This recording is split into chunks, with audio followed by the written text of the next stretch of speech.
Welcome to Nocturnal Ledger. There are places on this earth that function as magnets. They draw us in with promises of grandeur, luxury, and escape. Yet beneath the velvet drapes and the polished marble floors, they hold on to something else. They hold on to memories. They hold on to tragedy. And sometimes, they hold on to us. We like to believe that history is something recorded in books, static and unmoving.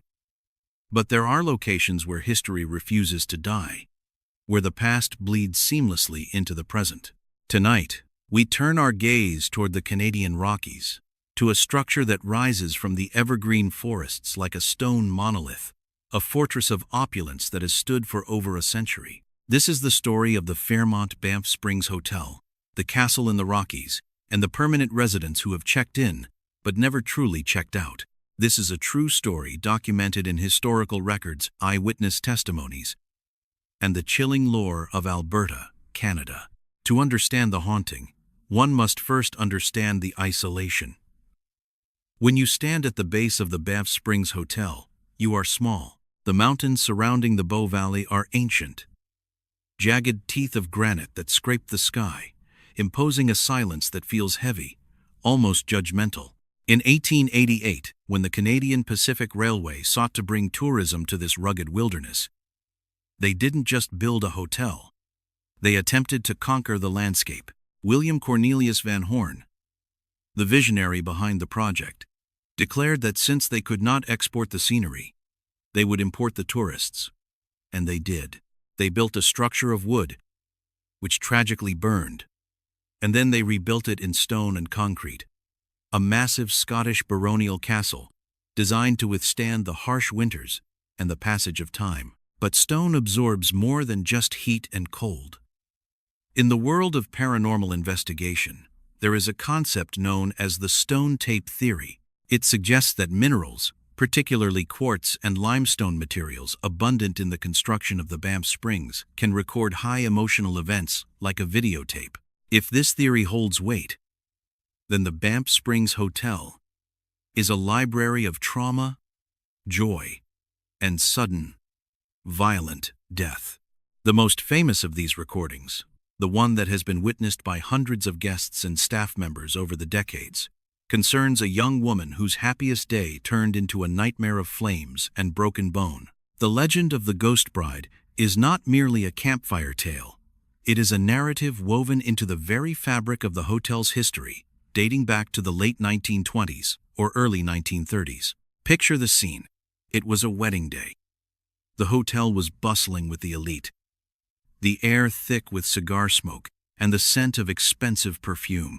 A young bride, whose name has been lost to time but whose image remains seared into the atmosphere, was preparing to descend the cascading marble staircase to join her husband in the ballroom below. She was wearing a voluminous gown, a masterpiece of lace and silk, trailing behind her like a white shadow.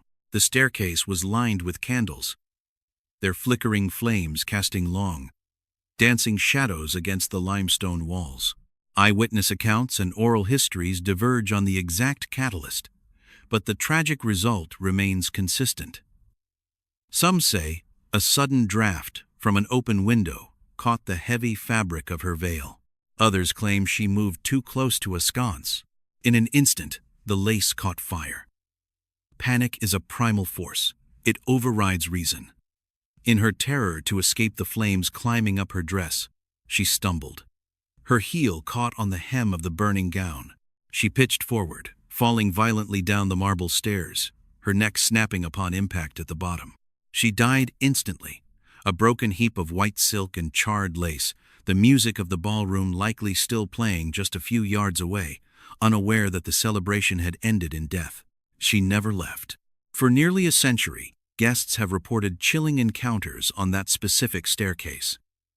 Unlike many hauntings that are vague shadows or unexplained noises, the sightings of the bride are often terrifyingly clear. Witnesses describe seeing a woman in a full wedding gown ascending or descending the stairs, but it is not a peaceful image. Many describe the horrifying detail of the dress being ablaze, the phantom flames licking at the fabric without consuming it. A perpetual loop of her final, agonizing moments. One particularly harrowing account comes from a hotel staff member in the 1990s who was performing a late-night security round. The hotel was quiet, the grand halls empty. As he approached the staircase, he felt a sudden, inexplicable drop in temperature. A cold spot so intense, it made his breath visible in the air. He looked up and saw a figure standing on the landing. It was a woman in a period-style wedding dress. He initially thought it was a guest in costume or perhaps a bride from a wedding that day. But then he noticed she was translucent. Through the lace of her veil, he could see the stone texture of the wall behind her. As he watched, frozen in fear, the figure didn't walk.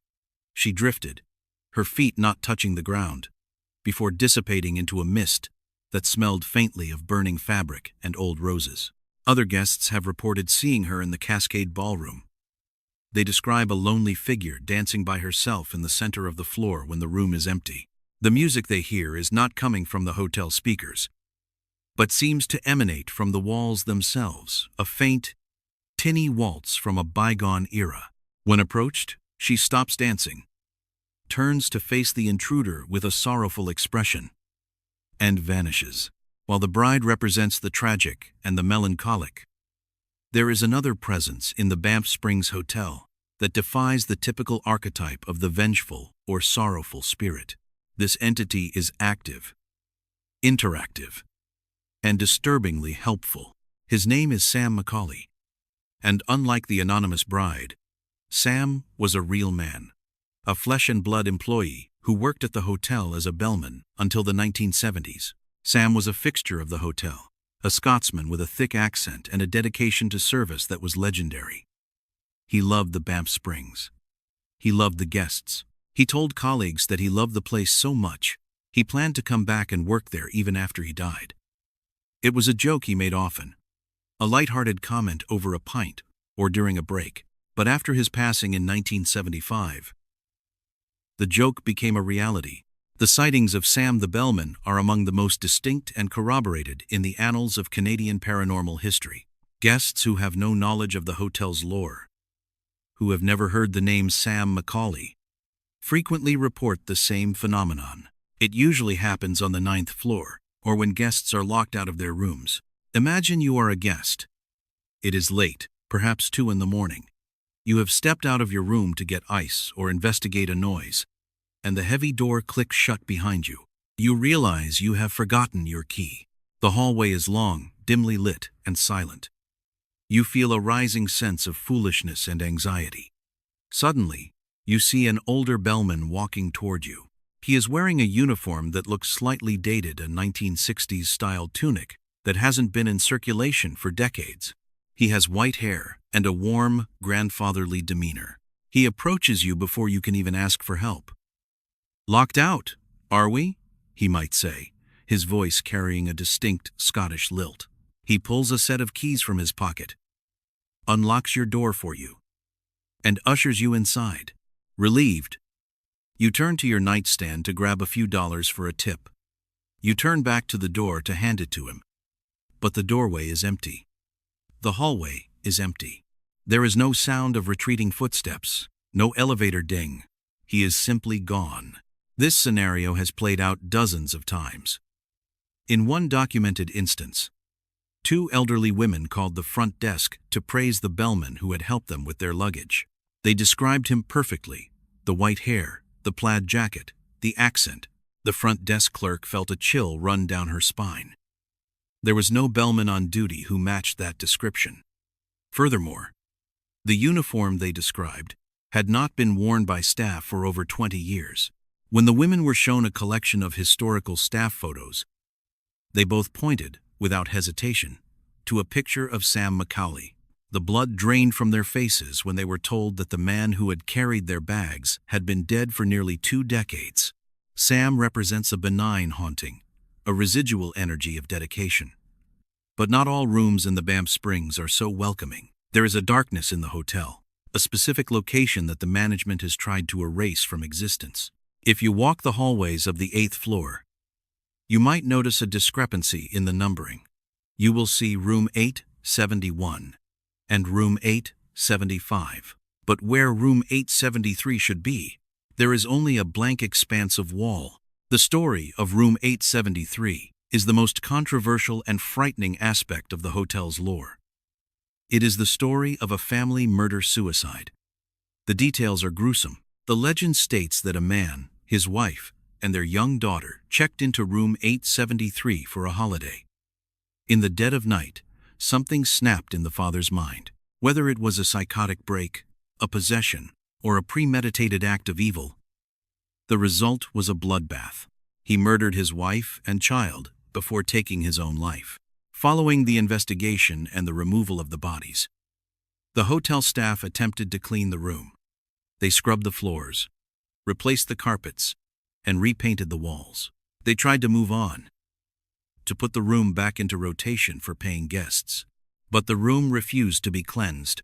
New guests who checked into room 873 would complain of terrible things. They reported waking up in the middle of the night to the sound of screaming, violent arguments that seemed to be happening right next to their ears, yet there was no one there. More terrifying were the physical manifestations. Guests would wake to find their pillows yanked out from under their heads by unseen hands. Some reported the feeling of small, cold fingers touching their skin in the darkness. But the final straw, the phenomenon that allegedly forced the hotel to seal the room forever, was the blood. Housekeepers would clean the mirror above the vanity, leaving it spotless.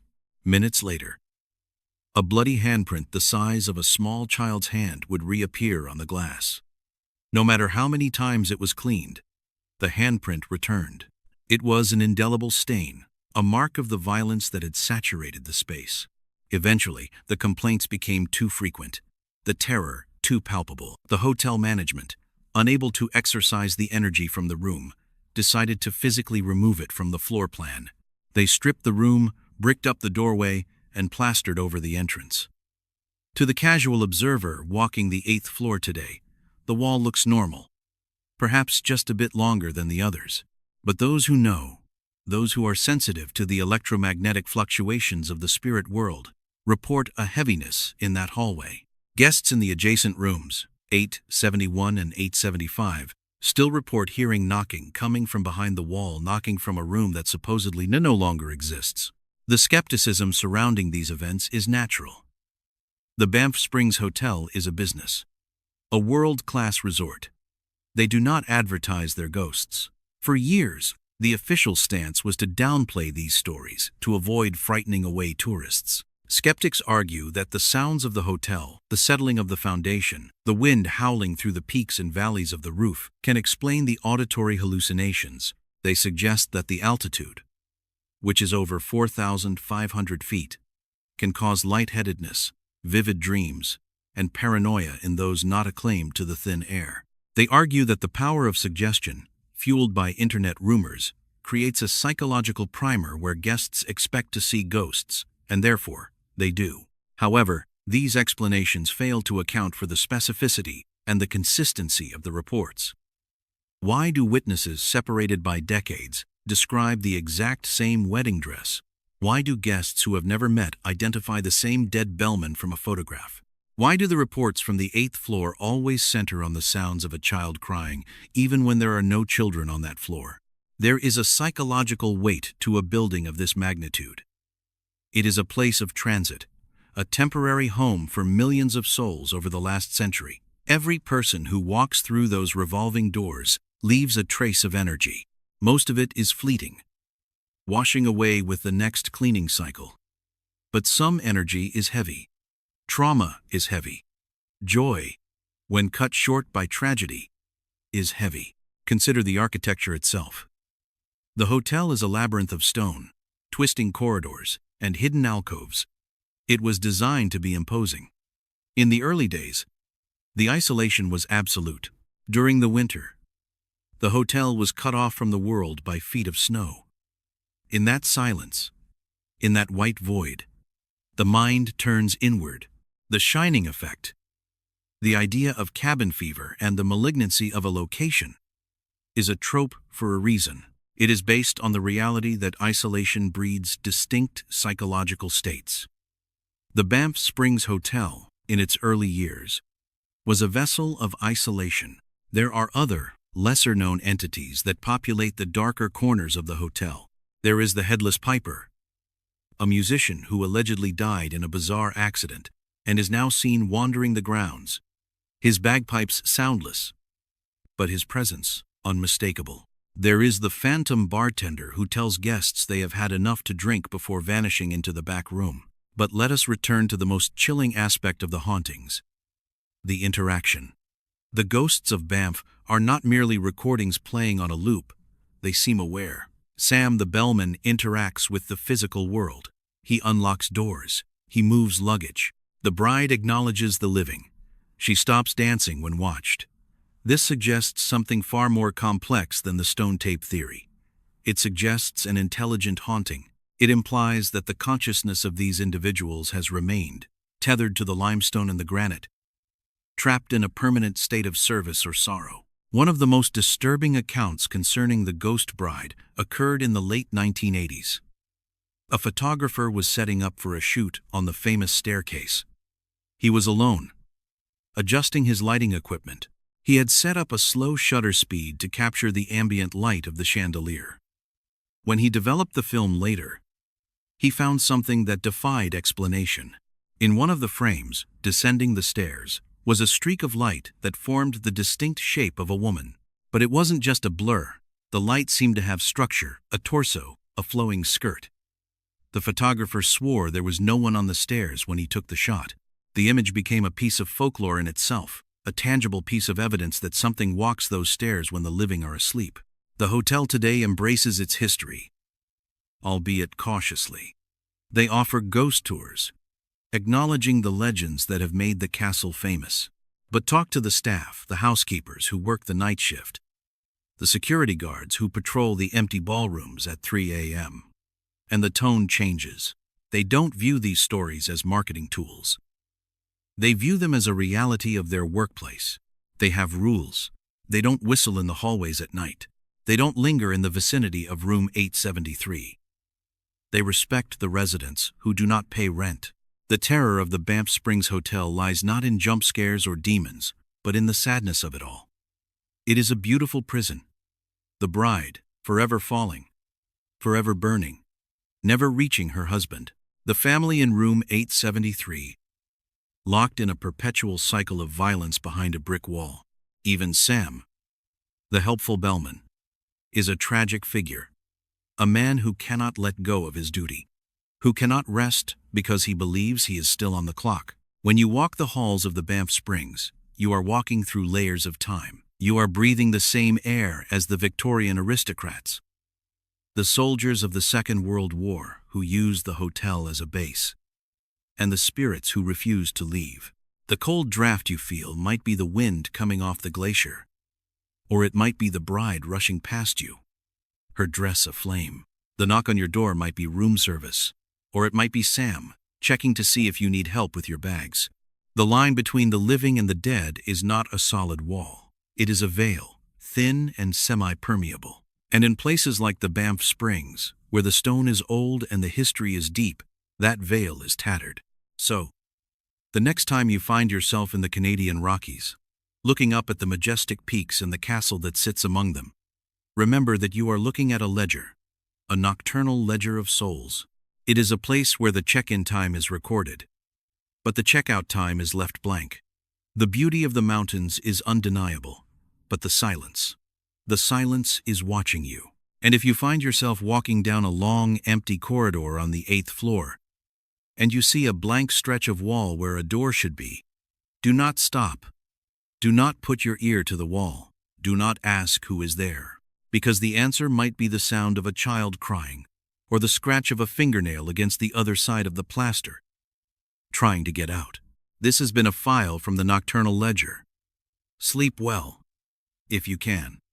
The reality you know is only the surface. What lies beneath is what we fear, and what we must explore. Until next time.